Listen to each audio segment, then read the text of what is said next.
साथियों नमस्कार, मैं मयंक तोमर आप सभी का स्वागत करता हूं। और जैसे कि आप लगातार बने हुए हैं यूपी स्पेशल के लिए, जीके के लिए, और यकीन मानिए अब हमने एक बहुत बड़ा चंक हमने पूरा कर लिया है।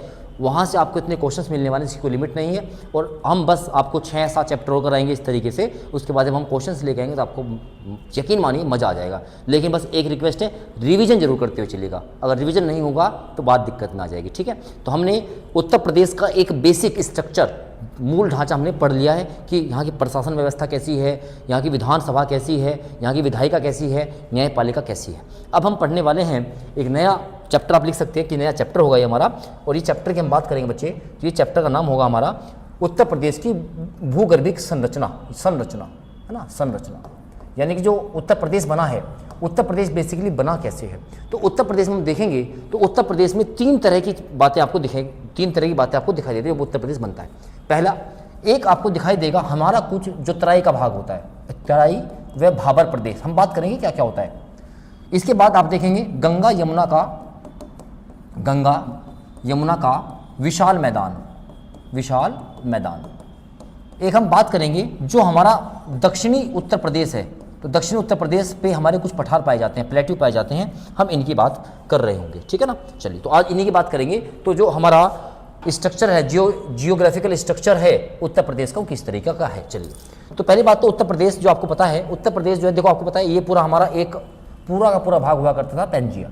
ठीक है ना, ये भागों में पटा तो उत्तर में आता है। तो जो उत्तर वाला भाग था इसको हमने कहा था गोंडवाना लैंड। क्या कहा था? गोंडवाना लैंड। तो उत्तर प्रदेश किसका भाग है? उत्तर प्रदेश का भारत ही गोंडवाना लैंड का है। बात समझ में आई क्या? तो ये गोंडवाना है। और नीचे वाले हिस्से को हमने क्या कहा था? जो दक्षिणी हेमिस्फीयर में था उसको कहा था हमने अंगारा लैंड। क्या कहा था? अंगारा लैंड कहा था। मेरी बात समझ में आई क्या? तो उत्तर प्रदेश या भारत किसका हिस्सा है? गोंडवाना लैंड का हिस्सा है। ये बात याद रखेंगे। तो पहली बात आपकी ये लिखी है, उत्तर प्रदेश प्राचीनतम जो भूभाग है ये गोंडवाना लैंड का हिस्सा है। गोंडवाना लैंड का हिस्सा है ये, गोंडवाना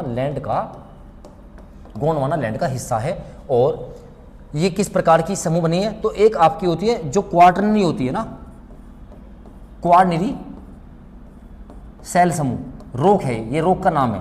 तो बताया जाता है इस राज्य में भाबर तथा तराई के क्षेत्र का निर्माण जो आपकी क्वाइनरी होती है इस सेल समूह से होती है। इसमें मुख्यतः बलुआ पत्थर होता है और इसमें कंकड़ होते हैं, बालू होती है, ये सब चीज़ें पाई जाती हैं। गंगा यमुना मैदान का निर्माण इस प्रक्रिया को जो कहा जाए ये था आपका प्लीस्टेसीन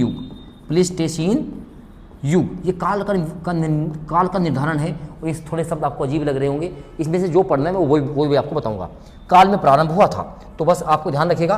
पहली बात तो जो उत्तर प्रदेश बना है, जो इसमें खासकर आपका ये तराई का क्षेत्र है और भाबर का क्षेत्र है। भाबर का क्षेत्र क्या होता है? देखिए, जब नदियाँ पहाड़ों से उतरती हैं तो अपने साथ पत्थर लेके आती हैं। अब इतने पत्थर इकट्ठे हो जाते हैं, जो पानी होता है वो उसके नीचे से बहने लगता है, आपको नदियाँ दिखाई नहीं देती हैं। और जहाँ पत्थर होंगे तो वहाँ पर आपको क्या मिलेगा? वहाँ पर आपको खेती नहीं कर सकते हैं। और जब पत्थर खत्म हो जाते हैं इस स्थान के बाद, तो नदियों का पानी आपको दोबारा से दिखाई देगा। तो जहाँ पे दोबारा से पानी दिखाई देगा वहीं से वो तराई का रीजन बन जाता है। जहाँ कंकर पत्थर पड़े होंगे उसको हम बोलते हैं भाबर प्रदेश। बस यही बात है। तो ये आपको बताया गया है कि ये जो है ये आपका क्वार्टरनरी सेल समूह से बना हुआ है। और ये जो बना है ये बना है प्लीस्टीनो युग से। कहाँ से? प्लीस्टीनो युग से बना हुआ है। अब बात करते हैं जो ट्रेशरी होती है, ये आपका लिखा है ये ट्रेशरी है, ये ट्रेशरी है। ट्रेशरी, एक मिनट, टर्शियरी। तो ये क्या है? जो हिमालय पर्वत श्रेणियों में पाई जाती हैं, ये ट्रेशरी सेल समूह का ही माना जाता है। ठीक है ना, जो हिमालय पर्वत है, क्योंकि आपको पता है उत्तर प्रदेश का कुछ भाग हिमालय पर्वत से लगता है। जो शिवालिक श्रेणियां का निर्माण जो है ये हुआ है रेत, कंकड़, पत्थर और बालू से। ठीक है ना, तो ये ट्रेशरी युग की होगी, बस आपको ये याद रखना है। वो प्लीस्टीनो युग की थी, ये आपकी ट्रेशरी युग की है। चलो अब बात करते हैं बुंदेलखंड, क्योंकि जो बुंदेलखंड है वहाँ पर हमारा क्या लगता है? वहाँ पर हमारा लगता है दक्षिणी पठार। तो जो बुंदेलखंड है ये जो इसका जो निर्माण हुआ है ये हुआ है आदकल्प की प्राचीन सेल है। ये नाम भैया बहुत अजीब से हैं, क्या करने पड़ेंगे? प्राचीन सेल से हुआ है।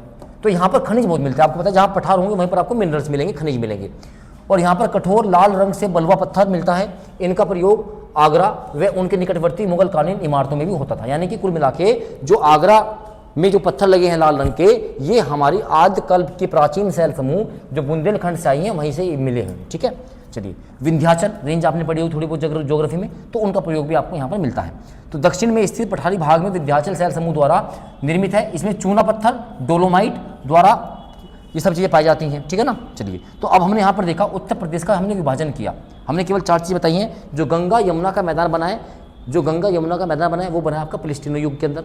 जो ट्रेशरी है, तो जो आपका ये ट्रेशरी है, ये हमारा हिमालय के जो निर्माण क्षेत्र का कार्य हुआ है, ठीक है ना। तो ये यहाँ से बना हुआ है। और जो आद्यकल्प का हमारा बना हुआ है वो हमारे दक्षिणी उत्तर प्रदेश, जिसमें हमने कहा बुंदेलखंड है, तो बुंदेलखंड में हमारे पास पठार से बना हुआ है, तो वहाँ पर हमारे पास नीस और ग्रेनाइट चट्टानें पाई जाती हैं, तो वहाँ पर हमको मिनरल्स भी मिलते हैं। चलिए, तो ये भाबर और तराई का क्षेत्र, गंगा यमुना का मैदानी क्षेत्र, इसके साथ साथ दक्षिण का पठार और हमारा पास दक्षिण का पठार, तो 3 तरह का हो गया, भाबर तराई का क्षेत्र, गंगा यमुना का विशाल मैदान और आपका दक्षिण का पठार। तो 3 भागों में बांटा गया है। तो ये कहानी आपको सुनते हुए चलनी है और इसमें से जो इंपॉर्टेंट बातें आएंगी वो मैं आपको बताता हुआ चलूँगा। बस छोटी सी बातें हैं। अब यहाँ से हम बात करते हैं अपनी नदियों की, ठीक है ना। अब तुम्हें यहाँ से मजा आना शुरू होगा। ये हमारी बात आ गई अब नदियाँ, तो आप यहाँ से लिख सकते हैं कि नदियाँ किस तरीके से उत्तर प्रदेश में बह रही हैं। तो आप देखेंगे उत्तर प्रदेश में जो नदियाँ हैं, अधिकतर नदियाँ ऐसे बहती हैं, यानी कि आप कहोगे ऐसे बह रही हैं, यानी कि नॉर्थ वेस्ट से नॉर्थ ईस्ट या साउथ वेस्ट की ओर ऐसे बहती है, ये वाला, ठीक है ना।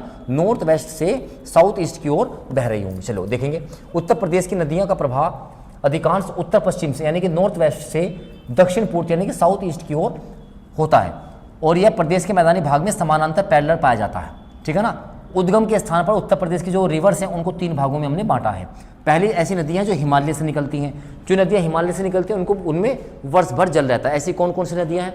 उसमें आपकी गंगा है, यमुना है, शारदा, इसको काली कहा जाता है, आपकी घाघरा है, अयोध्या क्षेत्र में इसको सरयू कहा जाता है, गंडक है, राप्ती है, ये सदा नील नदियाँ, यानी कि इनमें पानी 12 के 12 महीने रहता है। दूसरी है जो पठारों से निकलती है। पठारों से निकलने वाली नदियाँ आपकी कौन सी है? आपकी चंबल है, ये जनेपो पहाड़ी से निकलती है, सिंध है, बेतवा है, केन है, टोंस है, सोन है और रिहंद नदी, ये हम डीपली पढ़ेंगे भी। और जो मैदानी भाग से निकलती है, तो मैदानी भाग से निकलने वाली 3 नदियाँ हैं। एक तो गोमती नदी है, ये फुल्लर झील से निकलती है, सुल्तानपुर जौनपुर इसी किनारे बसा हुआ, बहुत इंपॉर्टेंट क्वेश्चन है। वरुणा नदी है ना, और आपकी क्या है? सई नदी। तो सई नदी के किनारे हमारा प्रतापगढ़ स्थित है। चलो आइए अब हम बात करते हैं अपने, इनमें से मुख्य नदी आपकी गंगा है, तो गंगा रिवर है। और ये जो बाकी नदियां हैं जो आपको दिखाई दे रही हैं, ये प्रत्यक्ष रूप से या अप्रत्यक्ष रूप से गंगा की आपकी सहायक नदियां हैं, ठीक है ना। अधिकांश नदियां का मिलन बिंदु उत्तर प्रदेश में है। अब समझिएगा, ध्यान रखिएगा, इसमें आपकी गंडक, आपकी घाघरा और आपकी सोन नदी, ये उत्तर प्रदेश में नहीं मिलती है, बिहार में मिलती हैं, ठीक है ना। कोई पटना में मिलती है, कोई छपरा में मिलती है। तो 3 नदी ध्यान रखेंगे, घाघरा, गंडक और सोन रिवर, है ना। ये आपकी उत्तर प्रदेश में नहीं मिलती हैं, बिहार में मिलती हैं। चलिए अब एक वर्ड आता है बहुउद्देश्य नदी घाटी परियोजना, है ना। तो इसमें क्या होता है भैया?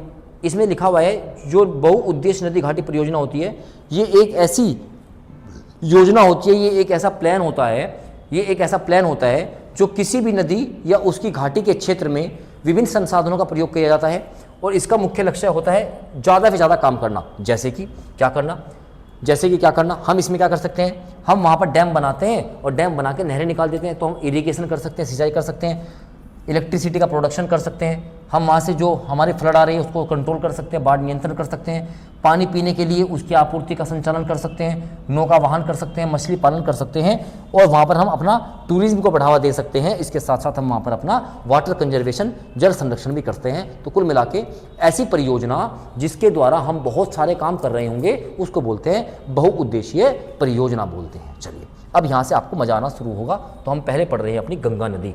हम क्या पढ़ने चल रहे हैं यहाँ पर? अपनी गंगा नदी। तो गंगा नदी तंत्र, पहली बात तो भारत का सबसे बड़ा नदी तंत्र है।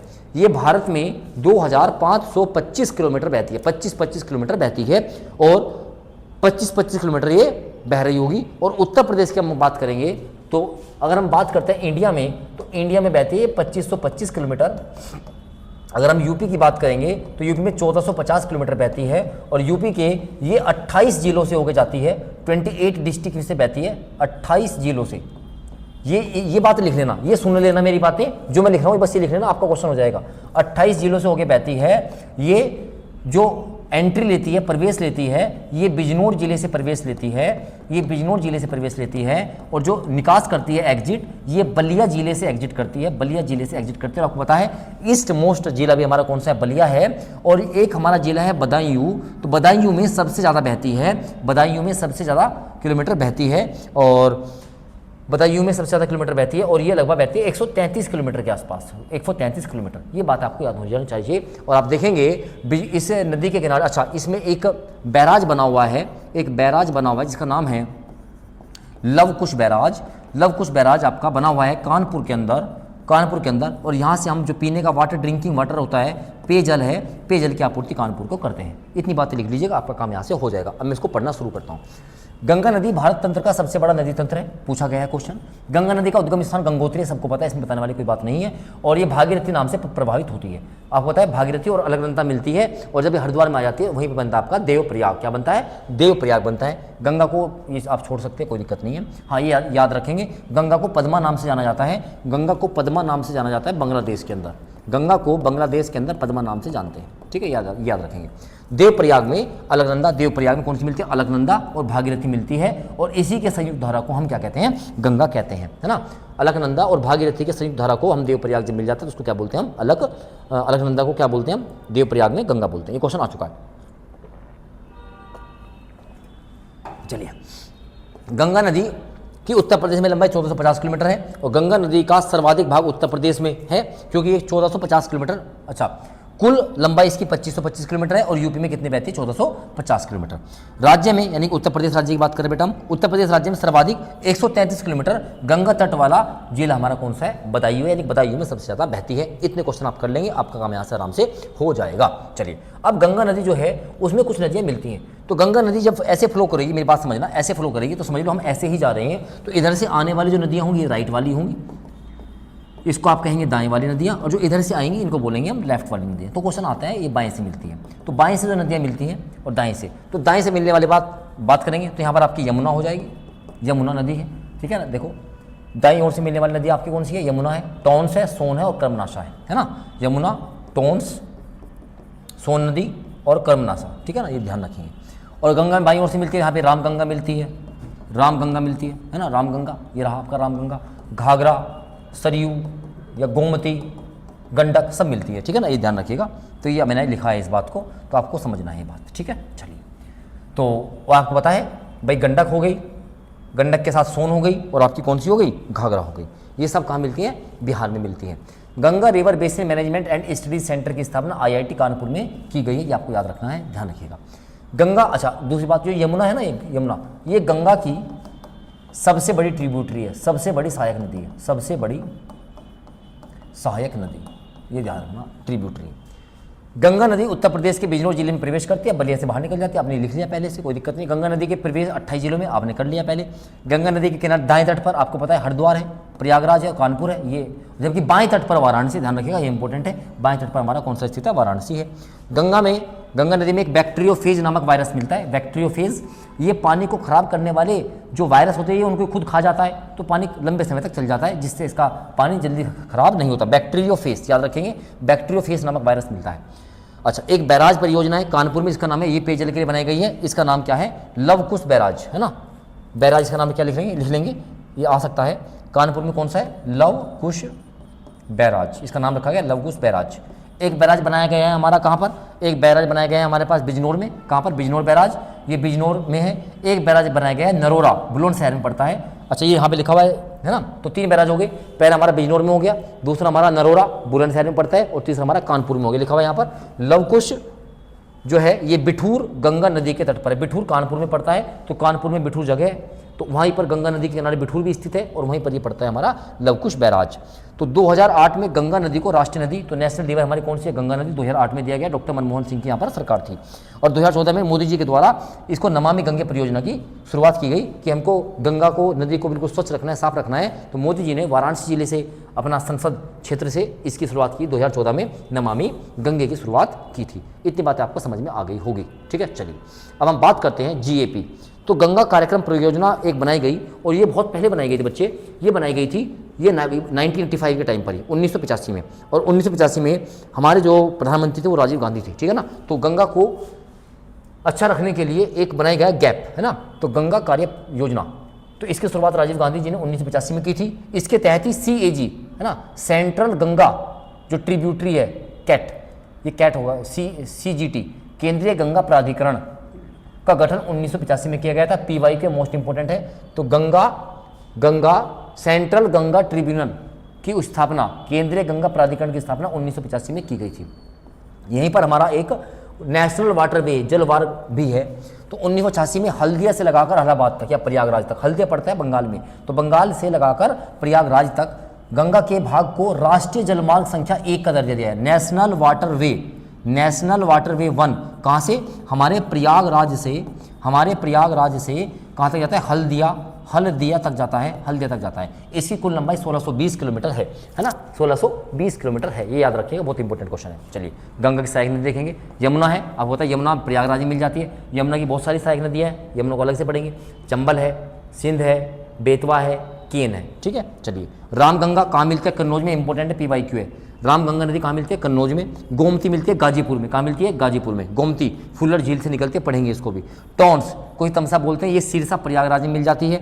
घाघरा छपरा बिहार में मिलती है। गंडक पटना बिहार में मिलती है। और सोन बिहार में गंगा से मिलती है। बिहार में भी पटना, जो बिहार की राजधानी है पाटलिपुत्र, पटना, वहाँ पर मिल जाती है।